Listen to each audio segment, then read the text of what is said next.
और 2-3 रास्ते हैं, उधर से भी आ सकते हैं। आप जब वहाँ से आओगे ना तो आपको जो है ना वो नेचुरल जो है, आप गाड़ी से तो आ सकते हो, करीब मुझे तो 10 यहाँ से 100 कदम की दूरी पर ही गाड़ी पार्क कर सकते हो जहाँ पर हम लोग हैं। लेकिन आप जब पैदल आओगे ना, आप ट्रैकिंग करते हुए आओगे ना, और 4-5 दोस्त या 2 भी रहें या अकेले भी आप आएंगे, तो आपको जो आनंद, जो एनर्जी, जो पावर और जो प्रकृति के बारे में जो जानने की बात है वो मिलेगी ना, वो आपको गाड़ी से नहीं मिलेगा। हाँ, गाड़ी आपकी जो है ना आपको पहुंचा देगी, लेकिन इस प्रकृति को जो है ना नुकसान पहुंचाने का भी काम करेगी। उसका जो धुआं होता है ना वो उसको नुकसान करेगी। तो कोशिश कीजिए कि अगर आपको आनंद ही लेना है और प्रकृति का आनंद हमेशा लेते रहना है तो आप अपनी गाड़ी नीचे ही पार्क कीजिए।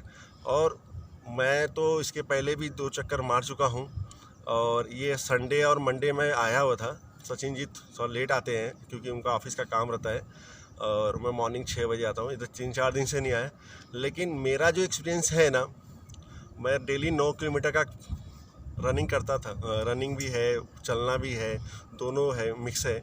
लेकिन ये 2 किलोमीटर सिर्फ 2 किलोमीटर है, और ये 2 किलोमीटर जो है ना वो 10 किलोमीटर के बराबर है। अभी तो 2 किलोमीटर उतरना बाकी है, 2 किलोमीटर खाली हम चढ़ के आए हैं। ये 2 किलोमीटर जो है ना वो 10 किलोमीटर आपका जो है ना रनिंग जो होता है या वॉकिंग होती है ना उसके बराबर है। यहाँ दौड़ना नहीं आपको है, बस चलते रहिए। आपको कुछ सोचना नहीं है, आपको प्रकृति जो है ना आपको खुद सोचाएगी। प्रकृति आपको ना अपने ना, वो बोलते नहीं कि माँ का गोंद होता है, जब जाते ही बच्चा आराम से माँ के गोंद में जाते सो जाता है, उसी प्रकार से ना ये प्रकृति है। आप इसकी जैसे ही आप इसके पास आओगे ना, आपको कुछ करने की ज़रूरत नहीं है, बस आप उसको देखो, उसको महसूस करो। प्रकृति आपको ना ऐसी लोरी सुनाएगी ना कि आपको लगेगा कि बस अब मैं इधर से जाऊँ तो मैं कल कब आऊँ, ये आपको लगेगा। या इसका सबसे बड़ा उदाहरण ना हमारे सचिन जी हैं। इन्होंने बस ऐसे ही मजाक में शुरू कर दिया था। भिवंडी में थे, इनको भी नहीं पता था कि डिंडोसी मतलब एक शंकर जी का मंदिर है, और पहाड़ी पर ट्रैकिंग भी भिवंडी के अंदर ही है। और ये ऐसा वातावरण जो हम लोग कहीं शाहपुर जाते हैं, मतलब जो पहाड़ी इलाके में जाते हैं, भिवंडी में भी पहाड़ी इलाके हैं, लेकिन ऐसा वातावरण नहीं मिलता है जिसके बाहर मिलता है। इनको पता नहीं था, लेकिन इन्होंने शुरुआत किया। आज आप देख रहे हो, ये जो है ना, ये आदमी जो है ना, ये अपना काम एडजस्ट करके सुबह ठीक 5 बजे उठ जाता आदमी, और उठ कर जो है ना 6 बजे, शनिवार रविवार 6 बजे, और अदर दिन चूँकि इनका और क्लासेस भी रहता है तो इसकी वजह से 7:30 बजे, जबकि 7:30 बजे अभी तो बारिश का मौसम है, ठीक है, लेकिन धूप हो जाता है। धूप में चढ़ाई करना और ज़्यादा कैसा होता है कि प्रॉब्लम करता है, ज़्यादा आपका होता है। तब 10 नहीं, तब मैं तो बोलूँगा 15 किलोमीटर की चढ़ाई हो जाती है। लेकिन ये आदमी उस समय 7:30 बजे इनको मौका मिलता है और तुरंत चलते थे। और इन्होंने सबसे अच्छा काम किया, क्या किया कि इन्होंने मुझे भी तो लिया ही लिया, मैं तो पहले से ही करता ही था, और 2-3 ऐसे हैं जो कभी चलने वाले ही नहीं थे, मतलब तमाम भगा के। लेकिन वो एक बार आए ना तो कुछ तो हर संडे आते हैं साथ में, और कुछ तो आते ही जो है ना उन्होंने बोला नहीं आना चाहिए यार, हमारे पास में इतनी अच्छी प्रकृति थी, इतना अच्छा नेचुरल वातावरण था, इतना सब कुछ था, और हमको पता नहीं था। अब हम करेंगे। और अच्छा यही नहीं, वो इतने ज़्यादा मोटिवेट हो रहे, बोले यार प्लान करो, हम लोग कहीं और भी जितनी ऐसी पहाड़ी जगह है जहाँ पर वहाँ हमें जाना चाहिए है। हम लोग बिना मतलब का यहाँ वहाँ घूमते हैं, सब कुछ करते हैं, लेकिन बोलते हैं कि हाँ तो घूमना भी हो जाता है, जॉगिंग भी हो जाता है, मतलब हमारे बॉडी का भी हो जाता है और हमारा दिमाग भी जो होता है फ्रेश होता है। और जो बताता हूँ, दिमाग अगर आपका फ्रेश है तो आपकी बॉडी ऑटोमेटिक फ्रेश हो जाती है। तो ये जो चीज़ें हैं ना, ये आपको ऐसी वातावरण, ऐसी जगहों पर ही मिलता है। तो मैं तो बोलता हूँ भिवंडी ही नहीं, जो इसके आसपास है, कहीं पर भी अगर आपके अगल बगल में कहीं भी कोई भी पहाड़ी है, आप बस चढ़ जाइए। तो नहीं होगा 10 कदम चढ़िए, 20 कदम चढ़िए, 30 कदम चढ़िए। थोड़ा बारिश का मौसम है तो थोड़ा बचा कर, अगर आपने कभी ट्रैकिंग नहीं किया है तो बचा के, क्योंकि फिसलन होता है, और अगर आपको अंदाज़ा नहीं होता कि कौन सी मिट्टी कहाँ पर कैसी है, उससे ज़्यादा हो जाता है, तो कोशिश कीजिए कि उसमें बचने की कोशिश कीजिए। लेकिन अगर आप चढ़ सकते हैं, आपको अंदाज़ा है, तो सेफ रह के आप आराम से ट्रैकिंग कीजिए, जाइए। और आप ही नहीं जाइए, अपने लोगों को साथ में लेके जाइए। मैं आपको विश्वास के साथ करता हूँ कि आपकी नींद ठीक 5 साढ़े 5 बजे टूट जाएगी, डेली का डेली टूटेगी। आप भले 7 बजे जाओगे, 8 बजे जाओगे, लेकिन आप बराबर नींद टूटेगी। आपके अंदर जो नेचुरल ऊर्जा है ना, वो दिन भर पता नहीं चलता है, आप महसूस नहीं करोगे, आपको लगेगा ही नहीं। लेकिन पता है क्या, फिर भी आप ना दौड़ते रहोगे तो आपको थकान भी महसूस नहीं होगी, क्योंकि ये जो सुबह का जो होता है ना, वॉकिंग होती है या ट्रैकिंग होती है, ये आपके अंदर इतनी ज़्यादा ऊर्जा भर देती है कि आपको जो है ना महसूस नहीं होती। ऊर्जा कभी किसी ने महसूस तो नहीं किया है। आपको पता चलता है कि आप खाली बस सांस खींचते हो और जो करते हो, लेकिन वो अंदर ही अंदर अपना काम करती है, आपको कहीं थकने नहीं देगी। आप कितना भी नहीं, जब आप बिस्तर पर पड़ोगे ना तो सुबह बिस्तर पर जब शाम को पड़ोगे तो एकदम थके हुए पड़ोगे, लेकिन जब सुबह 5 बजे उठोगे ना तो ये जो सुबह की एनर्जी थी ना वो अगले दिन के सुबह 5 बजे आपको महसूस करेगी और वो फटाक से आपको उठा देगी। ये एक्चुअली ऊर्जा का यही वो होता है। तो मेरा यही है, ज़्यादा बोलना भी ठीक नहीं है क्योंकि हम लोग डेली कुछ ना कुछ डालते जाएंगे। आज के लिए इतना ही कुछ है और मेरा यही आपसे है कि आप यहाँ मत आइए, कोई ज़रूरी नहीं। आपके अगल बगल में भी है ना, वहाँ पर ज़रूरी नहीं आप पहाड़ी पर ट्रैकिंग कीजिए। अगर आपके अगल बगल में भी आप थोड़ा सा उठिए, 10 कदम 100 कदम डेली जो है आप चलना सीखिए। और आप चलेंगे तो आपका बच्चा भी चलेगा, जब आपका बच्चा चलेगा तो उसकी आने वाली पीढ़ियाँ भी चलेगी। नहीं तो आपको पता है कि आज के ज़माने में लोग गाड़ियाँ चलाते चलना भूल गए हैं।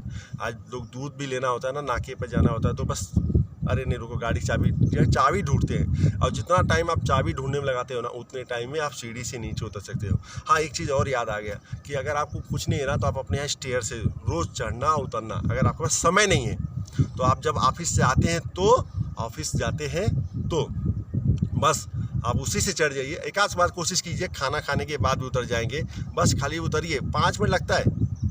किसी के यहाँ 70 सीढ़ी होगी तो किसी के यहाँ 60 सीढ़ी होगी। कोई फर्स्ट पर रहेगा तो 15-20 सीढ़ी रहेगी, बस इतना ही रहेगा। लेकिन 15-20 सीढ़ी भी अगर आप 2 राउंड मार देंगे ना तो आपको सचमुच ये जो 2 किलोमीटर हम लोग आए उसके बराबर होता है। कहीं भी एनर्जी जो होती है ना, कहीं पर भी किसी रूप में भी आप हम लोग अच्छी खासी ले सकते हैं। तो बस आज के लिए इतना ही कुछ है। जय श्री राम, जय श्री कृष्ण। अजय जी, एक लास्ट क्वेश्चन मैं आपको पूछना चाहता हूँ, तो कैसा महसूस हो रहा है आपको, ये कैसा वातावरण लग रहा है? वातावरण के बारे में तो वो बोलते हैं ना कि मैं अगर आपको बोलूँगा तो आपको लगेगा दूर से, लेकिन एक बार आप आइए। मेरे बोलने से अच्छा जो है ना, जो सुन रहे होंगे ना आज वीडियो जितने लोग देखेंगे ना, एक बार आप आके देखिए। आपको वो मैं फीलिंग जो है ना अपनी बाहर नहीं निकाल पा रहा हूँ, और वो फीलिंग आप आइएगा ना तो आपको महसूस हो जाएगा। आप भी नहीं निकाल पाएंगे सचिन जी, आप भी नहीं निकाल पाएंगे, और जो हमारे सुनने वाले लोग हैं ना वो लोग भी नहीं निकाल पाएंगे अपनी फीलिंग को, किसी से बता भी नहीं पाएंगे। क्योंकि प्रकृति इनको इतना ज़्यादा वो दे देगी ना कि आप शब्दों में उसको बयान नहीं कर सकते हो कि नहीं ये ऐसा महसूस हो रहा है, वैसा महसूस हो रहा है। हम बैठे हैं, आप भी बैठे हो, हम 2.5-2 किलोमीटर का पूरा ट्रैकिंग करके आ रहे हैं, लेकिन देखिए कहीं पर भी हमारे आपके बीच में कुछ लग रहा है क्या? उतना ही हमारे आप एनर्जी आपके पास बची हुई है, उतनी एनर्जी हमारी है। नीचे जब चढ़ रहे थे तो एक बार हम लोग थोड़ा हाँफने लगे थे, बीच में एक जगह थोड़ा सा हमारी सांस ऊपर उठ गई थी, सब कुछ हुआ था। लेकिन यहाँ ऐसा लग रहा है क्या? कुछ नहीं लग रहा है। आपको देखो चारों तरफ जो हवा चल रहा है, कहीं किसी की आवाज़ नहीं, कहीं कुछ नहीं। आप शांति से आंख बंद कीजिए और आराम से बैठ जाइए, आपको ध्यान लगेगा, तब आपको लगेगा कि आपको कैसा महसूस हो रहा है। तो जो महसूस के बारे में आप पूछे हो ना, तो मैं तो सबको यही बोलूँगा कि मेरे महसूस को छोड़िए, आप आइए। और आप तो जो मैं महसूस कर रहा हूँ वही आप कर रहे हो, एनर्जी। बस आपके शरीर में एनर्जी बनी रहेगी ना तो आपको कैसा भी महसूस नहीं होगा। सब कुछ बस उस एनर्जी पर डिपेंड करता है। तो क्या कहना चाहेंगे, हमने ये लोगों को इंस्पायर करने के लिए हमने एक संडे मॉर्निंग ट्रैक ग्रुप बनाया है। हम दोनों रोटरी क्लब से ज्वाइन हैं। हाँ, रोटरी क्लब हमारे अगले साल के जो चेयरमैन की पोस्ट पर भी जाने वाले हाँ, हैं सचिन जी, हमारे फ्यूचर के 21-22 के जो चेयरमैन है रोटरी क्लब सेंट्रल भिवंडी के। और हमारा एक ही है कि मतलब प्रकृति को जो है ना, हमने इसको इसलिए किया है ना कि हमारा प्रकृति को लोगों के पास में लेके जाना है। जो तमाम प्रकार की जो समस्याएं हैं, उन समस्याओं को जो है ना, जो हमारे जीवन में समस्याएं आ रही हैं, उन सारी समस्याओं का आंसर इस प्रकृति के पास छुपा हुआ है। और वो है कि हम आज प्रकृति का नुकसान कर रहे हैं, जिसकी वजह से जो है ना प्रकृति का जब नुकसान हो रहा है तो भाई उसको अगर नुकसान पहुँचेगा तो हम भी उससे जुड़े हुए हैं। अगर हमारे एक हाथ में घाव लगेगा तो इसको भी दर्द होना ही होना है, क्योंकि ये दोनों हाथ काम करते हैं। अगर एक हाथ नहीं रहेगा तो आपका दूसरे हाथ का मतलब ख़त्म हो जाता है। तो उसी प्रकार से प्रकृति और हम दोनों एक दूसरे के बंधे हुए हैं। और अगर हम दोनों एक दूसरे को नहीं संभालेंगे ना तो उससे ज़्यादा प्रकृति तो हमको आज भी संभाल रही है। हम उनको इतना नुकसान कर रहे हैं, हम लोग रास्ते में आते हैं, तमाम प्रकार की जो चीज़ें देखते हैं, तो वो सब कुछ है। लेकिन आज हमको कचरे नहीं फेंकना है या तमाम प्रकार, तो हमको प्रकृति को संभालेंगे तो प्रकृति हमको जो है ना संभालेगी। और वो बैठी हुई है। अभी हमारी और सचिन जी से और चर्चा हो रही थी कि प्रकृति सिर्फ बोलती है कि हम हमारे गोद में आइए, आगे की सारी जिम्मेदारी किसकी है? मेरी है। तो आप आइए, इस प्रकृति के साथ में किसी प्रकार का खिलवाड़ नहीं करिए। तो हमारा रोटरी क्लब भिवंडी सेंट्रल, हमारी जो टीम है और सचिन जो अगले साल चेयरमैन है, हम तो अगले साल अगर रहेगा तो ये सब्जेक्ट डालेंगे और ट्रैकिंग का भी डालेंगे अपने ग्रुप में, और लोगों को इंस्पायर करेंगे कि मतलब आप प्रकृति को जितना ज़्यादा अपना सकते हो उतना अपनाइए। आप एक आदमी भी अपनाएगा ना तो प्रकृति ना 10 को और ले लेगी, आपके पूरे परिवार को अपने गोद में रखेगी। तो सोचो पूरे इंडिया, पूरे वर्ल्ड में जो प्रकृति का सेव अगर होता है तो क्या होता है। तो यही है कि मेरा कहने का मतलब है कि आप हमारे रोटरी क्लब से ज्वाइंट होइए, क्योंकि जल्दी ही हम लोग इससे संबंध में प्रोजेक्ट करने वाले हैं और बड़ा प्रोग्राम करेंगे। और यहाँ के जो सोनाले ग्राम पंचायत और दूसरा वालचिन इन सबको मिल के जो है हमारी कोशिश है कि इसको और ज़्यादा इसको सेव करने की, इस नेचर को और ज़्यादा जो है बचाने की हमारी ये है। क्योंकि हमें रास्ते में हम डेली आते हैं तो हमें दिखता है कि मतलब लोग कम आ रहे हैं तो ये हालत है, अगर ज़्यादा आएंगे तो कितना कचरा करके जाएंगे। तो बस यही कहना चाहूँगा और आगे की जो बात है वो हम लोग आपसे करेंगे। और मैं एक ही बात कहना चाहूँगा कि आइए ट्रैकिंग करिए। अगर नहीं पॉसिबल है आपके नज़दीक के एरिया में आप खाली वॉकिंग करिए, स्टेयरकेस चढ़िए और आइए इस प्रकृति का बहुत आनंद लीजिए और मेडिसिन फ्री लाइफ जीने की आदत डाल दीजिए। Thank you. सचिन जी, आप जो 3-4 महीने से आ रहे हो, हाँ, है कि नहीं, लगभग 3-4 महीना हो गया होगा आपको, कंटिन्यू हो गया। कभी आप हमेशा अकेले आए हैं, अकेले तो कभी आपको अकेला महसूस हुआ क्या? नहीं, कुछ भी नहीं महसूस हुआ ही नहीं। तो मैं आ रहा था तो मुझे ऐसा लगने लगा कि क्यों ना मैं अपने दोस्तों से ये बात पहुंचा सकूं और उनके भी लाइफ में ट्रांसफॉर्मेशन लाने की कोशिश करूं। तो ये बात क्या आपको देखा होगा कि पिछले 2 साल में हमारे सबकॉन्शियस माइंड के ऊपर इतनी हैमरिंग हुई है, कोरोना से लेके लोग इतने डर चुके हैं, लोगों में ऑक्सीजन की मात्रा कम हो चुकी है। लेकिन ऑक्सीजन कितना फ्री दे रहा है यहाँ पर नेचर, आप देख सकते हो कितना फ्री में मिल रहा है ऑक्सीजन। तो आइए अपने हेल्थ के ऊपर ध्यान दीजिए। ये हमारी जो हेल्थ है ये हमारी वेल्थ है। अगर हमारी हेल्थ ही अच्छी नहीं रहेगी तो उस वेल्थ का क्या करोगे हम? अच्छा, मेरा एक चीज़ कहना है सचिन जी, हाँ, कि आप अकेले तो आए होंगे, हाँ, तो कभी तो आप किसी पेड़ के अगल बगल में बैठे होंगे। हाँ, जरूर ऐसा हुआ नहीं होगा कि आप थक गए होंगे, या XYZ जो भी हुआ होगा कि आप सोचे होंगे चलो 2 मिनट आज बैठ जाता हूँ। तो जब बैठे होंगे तो आपको क्या सुनाई थी आपको प्रकृति के द्वारा? कुछ तो बातें हुई होंगी, क्योंकि जब मैंने सुना है कि जब आप अकेले रहते हैं और प्रकृति के बीच में जाते हैं तो प्रकृति बोलती है, बातें करती हैं। तो कभी आपके साथ में ऐसा कुछ हुआ है कि मतलब कि महसूस हुआ है कि आपको प्रकृति आपसे कुछ बोल रही है, कुछ करवाना चाहती है, कुछ अपनी बातें बोलना चाह रही है और वो आपसे कुछ कहना चाह रही हैं, लेकिन जैसे हम आप क्या है बोल सकते हैं, वो हमारी भाषा में बोल नहीं सकती हैं, लेकिन वो हमको इशारा कर रही हैं। ऐसा कभी हुआ आपके साथ में? यस, प्रकृति, मैं इतने दिनों से आ रहा हूँ तो प्रकृति मुझे यही कहना चाहती है, जैसे मैंने तुझे संभाला है वैसे तुम भी लोगों के जीवन में, लोगों को भी हमारे गोद में, प्रकृति बोल रही है कि हमारे गोद में लेकर आइए तो मैं उन सब लोगों को संभालूंगी। तो ये प्रकृति ने मुझे मैसेज दे दिया और उस मैसेज को मैं कैरी फॉरवर्ड कर रहा हूँ। उस मैसेज का ही कमाल है कि आप कंटिन्यू हो गए हो, अकेले रहते तो भी। हाँ, अकेले रहते भी मुझे ऐसा लग नहीं रहा है कि मैं अकेला हूँ मेरे साथ में। तो उससे मुझे इंस्पायर होके मैं अपने फ्रेंड सर्कल में ग्रुप्स को बढ़ा रहा हूँ, सो दैट कि लोग अपने जीवन में, लाइफ में ट्रांसफॉर्मेशन लाए और मेडिसिन फ्री लाइफ जिए। आपको पता होगा कि लोग मेडिसिन ले रहे हैं, ये ले रहे हैं, वो ले रहे हैं। तो आप आइए, अगर 6 महीना अगर आप इसको कंटिन्यू करोगे ना तो मैं आपको दावे के साथ कह सकता हूँ कि आप एक भी मेडिसिन नहीं ले पाओगे। ये बात मेरे मित्र के साथ हुआ है। एक मेरा फ्रेंड था, उसको डायबिटीज़ था, उसको BP की तकलीफें थी। उसने पिछले लॉकडाउन में 6 महीना कंटिन्यूसली इसके ऊपर ट्रैकिंग किया, एक भी दिन उसने छोड़ा नहीं। तो आज वो बंदा इतना फिट है, एक भी मेडिसिन नहीं लेता है। तो मैं उसको थैंक यू कहना चाहता हूँ, उस मित्र को जिसने मुझे इंस्पायर किया। और अच्छा, हाँ, मैं एक चीज़ और पूछना चाहता हूँ, क्योंकि आप CA हो तो समझिए दिन भर कंप्यूटर के सामने ही है, हाँ, हेडेक के तौर पर है, हाँ, प्लस CA लोग का काम भी है कि मतलब हिसाब ऊपर नीचे करना, हाँ, और दिमागी करना, हाँ, क्योंकि हमेशा कोई भी जो है, जबकि आप हमेशा अपने कस्टमर को बोलते हो कि भाई बिल ऐसे से रेडी करना, हाँ, है, लेकिन वो कभी भी नहीं लेकर है। पता नहीं कहाँ का पैसा कहाँ रखेगा, डाल देगा उठा के, बोलेगा आप करो। तो ये जो है, ये आपका जो ये आधे घंटे की ट्रैकिंग है, ये उसमें कितना काम देता है? ऊपर से आपके बॉस का कंपनी का दबाव, उनका दबाव, प्लस आपके जो पब्लिक रिलेशनशिप है जो आते हैं उनका सबको सेटिंग करना, इनकम टैक्स ऑफिस का जो है मतलब तमाम प्रकार के नए कानून निकल रहे हैं। तो उन सब चीज़ों में ये आपका आधा घंटा क्या काम कर रहा है? अब इससे मुझे इतनी एनर्जी मिलती है और इतना फोकस्ड हो जाता हूँ मैं मेरे काम में, तो मैं इतना फोकस हो जाता हूँ तो मुझे बाजू बाजू में क्या चल रहा है वो मुझे कुछ भी नहीं ध्यान देता, तो मैं हिप्नोटाइज हो जाता हूँ मेरे काम में, मेरे कार्य में, और मैं 4-4, 6-6 घंटे का काम मैं 2-2 घंटे में कंप्लीट कर पा रहा हूँ। तो ये एनर्जी मुझे मिल रही है और पूरे दिन भर मैं थकान नहीं महसूस करता हूँ, तो ये मुझे इससे फ़ायदा मिल रहा है यहाँ। अच्छा, उठने में कितना आपको फायदा होता है सुबह सुबह? क्योंकि automatically- लोग कितने, मैंने देखा हूँ कितने लोगों को हाँ। कि शाम को 7 बजे भी सो जाते हैं, हाँ। लेकिन 5 बजे उनकी नींद जल्दी टूटती नहीं है, 6 बजे भी नींद, 7 बजे भी नहीं टूटती है, जल्दी सोते तो भी ये हालत है। तो आपको कितना फायदा हुआ है, मतलब उठने में क्या फायदा? मैं अलार्म तो लगाता हूँ 5 बजे का, लेकिन मेरी नींद उससे 15 मिनट, कभी 4:30, कभी 4 बजे, 4:30 बजे और 5 बजे तो खुली ऑटोमेटिकली। तो आपकी नींद पूरी होती है कि नहीं होती? ऐसा तो नहीं आप दोपहर में जाके 4 घंटा आराम कर, क्योंकि बोलते हैं कि जो दोपहर में 4 घंटा आराम करते हैं। मैं सिर्फ रात में 10, 10:30 बजे मैक्सिमम सो जाता हूँ। 7 बजे के बाद मैं खाता नहीं हूँ, ये मेरी दिनचर्या है।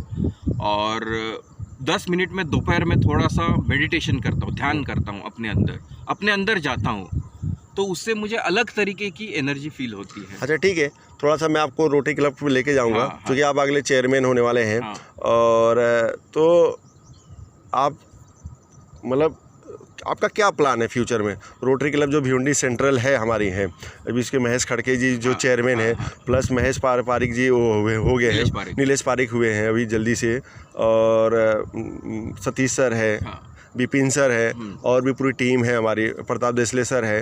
तो इतनी टीम है, तो इस साल का तो प्लान बन चुका है, फिर भी आप उस टीम को लेकर, और प्लस अगले साल आपकी जब टीम आएगी तो आप थोड़ा सा जो है ना, पूरा तो नहीं है, थोड़ा हिंट दीजिए कि इस प्रकृति के लिए आप क्या कहें। देखिए, प्रोजेक्ट तो अभी काफ़ी सारे करने हैं हमें, और हमारे जो rotary club of Bhiwandi central की खासियत है कि एक अलग अलग प्रोफेशन से लोग जुड़े हुए हैं, और ये निस्वार्थ भाव से जुड़े हुए हैं। यहाँ पर हम कोई किसी की उम्मीद लेके नहीं आए हैं। जो सोसाइटी में जो नेचर ने, कुदरत ने हमको जो दिया है इतने सालों से, वही हमको कुदरत को और सोसाइटी को रिटर्न करना है। तो अभी जैसे फॉर एग्जांपल अजय जी ने बताया, तो मैं डेली यहाँ पर आ रहा हूँ, तो यहाँ पर बहुत सारे कचरा और ये कूड़ादान पड़ा हुआ है, तो वो एक हमारी जो प्लानिंग है, तो इसको पूरा क्लीन करना, ये हमारे नेक्स्ट ईयर का एक प्रपोजल, एक एजेंडा हम लोग रखने वाले हैं आने वाले समय में। और हाँ, और इस साल भी हम लोग करेंगे उसको कंटिन्यू। और मेरा एक छोटा सा और एक प्रोजेक्ट ऐसा है कि जो हम लोग जो फाइनेंशियल अवेयरनेस, यानी हम लोग ग्रेजुएट होने तक हमें पैसे के बारे में इम्पोर्टेंस नहीं पता होता है, तो हमने एक ऐसा क्या बोलते हैं उसका बीड़ा उठाया है कि स्कूल लेवल और कॉलेज लेवल लोगों के मन में, लोगों के पैसे के बारे में उनको अवेयरनेस बढ़ाना, क्योंकि पैसा बहुत इम्पॉर्टेंट चीज़ है। पैसा सब कुछ नहीं है, लेकिन बहुत कुछ है, पैसे से बहुत कुछ हम लोग कर सकते हैं। तो उसका जो अवेयरनेस है, इम्पोर्टेंस है, ये हमको स्कूलिंग लेवल से ही उसको क्रिएट करना है। ये हमारा अगले साल या ये आने वाले समय में हमारा एक मकसद है, ये हमको लोगों तक पहुंचाना है। एक और है, रोटरी क्लब सेंट्रल जो चलाती है रिद्धि से सिद्धि, जिसमें आप भी पिछले साल इन्वॉल्व थे, और वो अभी भी प्लान चल रहा है, और विपिन सर इसके ज़्यादा वो हैं। तो वो जरा आपको बताएं, चूँकि ये जो है पूरा FB पर तमाम प्रकार के दोस्तों के पास वीडियो जाने वाला है, तो शायद पता नहीं कहाँ तक वीडियो जाएगा, शायद कोई इंस्पायर होकर और ज़्यादा शेयर कर दे, कोई कर दे। तो ये हमारे भिवंडी सेंट्रल की एक वो है रद्दी से सिद्धि वाली। तो पिछले साल आप इसका पूरा किए थे। तो मैं चाहता हूँ कि मतलब ज़रूरी नहीं है कि हाँ इस चीज़ को बोलना, लेकिन अब रोटरी क्लब सेंट्रल अगर इस चीज़ को उठाइए बीड़ा, तो लोगों तक अगर पहुँचे, तो आप इसके बारे में लोगों को समझा सकते हैं। अच्छा, तो हमारा ऑलरेडी एक प्रोजेक्ट चल रहा है रिद्धि से सिद्धि करके, रद्दी से सिद्धि करके हमारा एक प्रोजेक्ट चल रहा है ऑलरेडी। तो हम उसमें क्या करते हैं, हम आपके घर में जो भी रद्दी पड़ी हुई है, प्लास्टिक है या भंगार है, जो भी सामान है, आप क्या करिए, हमने अलग अलग एरिया के एक रिप्रेजेंटेटिव अपॉइंट करके रखे हुए हैं। एक अंजुरपाटा हो गया, टीमगर हो गया, अशोकनगर हो गया, अलग अलग एरिया में रिप्रेजेंटेटिव रखे हुए हैं। तो आपके घर में मैं आपको रोकना चाहूँगा, मान लीजिए ठीक है, ये तो आपको भिवंडी के लिए आपका है। मान लीजिए जो बाहर के लोग हैं, वो तो भिवंडी से बहुत लोग जानते नहीं भिवंडी का है, लेकिन अगर वो अपने यहाँ भी इंस्पायर हो, तो वो कैसे करेंगे उसको भी समझा दीजिए, ताकि वो मतलब जरूरी नहीं कि किसी को दें, वो घर में भी ऐसा करें, तो उसके बारे में भी जो है। तो आपके पास, आप जहाँ कहीं भी हो, पूरे ऑल ओवर इंडिया में जहाँ कहीं भी हो, आपको एक ही रिक्वेस्ट है कि आपका जितना भी पेपर का रद्दी, प्लास्टिक का सामान, और ये आप क्या करोगे, उसका हिसाब रखोगे। महीने, 2 महीना, 3 महीने में जितना भी उससे जो भी पैसा आता है, आप हमारे rotary club of Bhiwandi central में जमा करिए और हम हमारी जो रद्दी से सिद्धि जो प्रोजेक्ट है, हम गरीब बच्चों को बुक्स, यूनिफॉर्म्स और उनके एजुकेशन के लिए उसको हम लोग खर्चा करेंगे और उसका लेखा जोखा पूर्ण तरह से हम कहने का मतलब है कि इस सामाजिक कार्य में हम लोग एक खराब चीज़ होता है, मतलब वो फेंकने वाली चीज़ है, पेपर है, अगर उस चीज़ को भी इकट्ठा करें तो भी हम मतलब बहुत लोग सोचते हैं कि मतलब हम सामाजिक कार्य में भाग लें, लेकिन ले नहीं पाते हैं। तो अगर हमारे घर में कुछ वैसी चीज़ें पड़ी हैं तो उसके थ्रू भी जो है हम उसमें इन्वॉल्व हो सकते हैं। आपका यही कहना है मतलब कि मतलब हर एक आदमी जो है जो सोचता है कि यार मेरे पास पैसा नहीं है, आपके पास पैसा तो है नहीं, वो तो ठीक है, लेकिन अगर आपके पास आप कुछ भी रद्दी है या जो वेस्टेज चीज़ें हैं जिसको आप फेंक दोगे, लेकिन अगर उसको बाज़ार में रख के थोड़ा दिन रख के थोड़ा जमा हो जाएगा तो उसकी कुछ कीमत मिलती है, तो उस कीमत से आप अपनी भी मदद कर सकते हो, अपने आसपास में किसी की मदद। मतलब इससे आपका यही है कि आपके जो रोटरी क्लब सेंट्रल का एक ही प्लान है कि हर एक आदमी इसमें इन्वॉल्व हो ताकि मदद जो है लोगों तक पहुँचे। और भी एक बात मैं कहना चाहता हूँ, जो लोग लंबे दूरी से जुड़े हुए हैं, जरूरी नहीं है कि आप rotary club of Bhiwandi central में उस राशि ये आपके अगल बगल में अगर आपको कोई गरीब बच्चे दिखे उनके एजुकेशन का आप बीड़ा उठाइए उस पैसे से। तो बस यही मैं कहना चाहता हूँ। आपका बहुत बहुत धन्यवाद। और आइए इस प्रकृति का आनंद लीजिए, और ये प्रकृति आपको बहुत कुछ देना चाहती है, आप बहुत मिस कर रहे हो। Thank you very much. Thank you Ajay ji. Okay, तो हेलो दोस्तों, थैंक यू। कैसा लगा? ज़रूर आप अपनी जो बातें हैं, हमारी बातें आपको कैसी लगी, आप अपनी बातें कमेंट्स बॉक्स में या जहाँ पर भी रहेगा प्लीज़ शेयर कीजिएगा, ताकि हम रोज़ इसी प्रकार से कोई नई वीडियो बनाएं और आपके दरवाजे तक पहुंचाने का काम करते रहें। और हमारा मकसद यही है कि लोगों के जीवन में लाइफ ट्रांसफॉर्मेशन लोगों का मतलब आप जब देख रहे हो ना, तो आपके जीवन को बदलना हमारा काम है। बदल तो नहीं सकते पूर्ण रूप से, शायद थोड़ा बहुत अगर हो जाए तो वो अगर होता है तो आप दूसरों को, वो बोलते हैं ना साखड़ी बनती है, एक दूसरे का हाथ पकड़ते हैं। सचिन जी ने मेरा हाथ पकड़ा, आज मैं इस मोबाइल को पकड़ा हूँ, तो इस मोबाइल के थ्रू आपका हाथ पकड़ा जा रहा है। तो इस प्रकार से जब हम हाथ पकड़ेंगे, थोड़ी थोड़ी एनर्जी हमारी ऐसी निकलती हुई आ जाएगी, शायद किसी के भी जिसको बहुत ज़रूरी हो उसके काम आ जाए।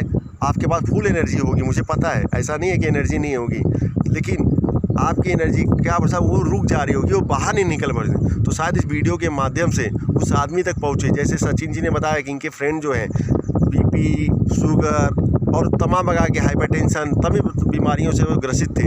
6 महीना कंटिन्यू इस टिंडोसी जो पहाड़ी और शिव मंदिर का जो ऊपर का हिस्सा है, तो वहाँ पर उन्होंने ट्रैकिंग किया कंटिन्यू इस कोरोना काल में, और आज वो फ्रेश अपने आप को महसूस कर रहे। पहले से अपेक्षा ऐसा नहीं कोई बीमारी ख़त्म हो जाती है, लेकिन आज वो बीमारी उनको होगी, लेकिन उनको महसूस नहीं हो रहा होगा कि मैं बीमार आदमी हूँ। तो शायद कोई होगा ऐसा वो जिसे वो भी इसी प्रकार से दुविधा में फंसा होगा, इसी प्रकार से किसी न किसी बीमारी से ग्रसित होगा, तो शायद उसके काम आ जाए। तो ज़्यादा से ज़्यादा शेयर कीजिए और कमेंट्स भी कीजिएगा FB पर, जहाँ जहाँ हमारा वीडियो पड़ेगा प्लीज़। और आइए प्रकृति को ज्वाइन कीजिए, बस यही है हमारी एक है, ज्वाइन ही नहीं कीजिए। बहुत लोग ज्वाइन करते हैं लेकिन अपने कचरे को फेंक कर जाते हैं। तो आपको पता है ना, समुद्र जो है कभी भी कचरा लेता नहीं है, उससे कई गुना टन में कचरा उठा के बाहर फेंक देता है। अगर आपको विश्वास नहीं है तो जुहू से लेकर वर्सोवा से लेकर आप चले जाइए वहाँ तक, आप देखोगे सुबह के समय कचरे का अंबार दिखता है। तो प्लीज़ प्रकृति के गोद में आइए, लेकिन उसे गंदा या उसे अस्वच्छ मत कीजिए, उसे अपने रहने लायक बनाइए। आप जब उसके गोद में रहेंगे ना, तो वह अपने आप आपको जो है ना स्वीकार कर लेगी। नमस्कार। और अंत में मैं एक शब्द कहना चाहूँगा, आपको इससे फ़ायदा हो ना हो, लेकिन नुकसान तो नहीं होगा, ये हमारी ये बात तो सही है, ये तो 100% सही है। आज भी हम लोग का थोड़ा हल्का सा पेट भी है, सब कुछ है, लेकिन एनर्जी हमारे पास उतनी ही है। और इस पर बताता हूँ, ये आज जो हम दो बोल पाए हैं ना, ये इसका कारण है, नहीं तो हम तो लगता है आधा घंटा कभी इतना बोले नहीं होंगे। ये इसी का काम है कि आज जो हम बोल पा रहे हैं, प्रकृति हमारे से बुलवा रही है। अगर ये जो है ना, कभी होता है अचानक बोलने लगता है, बहुत सारा बच्चा, आप देखते हो ना, बच्चे रहते हैं, बच्चों के बीच में जाते हैं तो अपने आप खिलखिला के हंसने लगते हैं, वहाँ उनके साथ खेलने लगते हैं, बोलते हैं इनका कब परिचय हो गया। तो ये जो प्रकृति है ना, ये बुलवा रही है। तो एक बार आइए यार, एक बार बस हमारे लिए एक बार आ जाइए। अगली बार जो है ना, आप बोलोगे आप हमने नहीं बुलाया था, प्रकृति ने बुलाया था और हम आए थे। अपने कदम खुद आ जाएंगे। इन्हीं बातों के साथ खत्म करते हैं अपनी, और कल फिर मिलेंगे इसी टाइम। संडे को, और हमारे बहुत सारे दोस्त कल ज्वाइन होने वाले हैं और इंस्पायर भी हो चुके हैं वो लोग हैं, तो कल उनके साथ मिलेंगे और उनके साथ में वीडियो बनाएंगे। और वही नहीं हो सकेगा तो हम लोग इस जगह पर कल ज़्यादा भीड़ रहेगी तो कोशिश करेंगे कि सबके पास पहुँचने की। Yes, okay, bye, with this bye, take take care and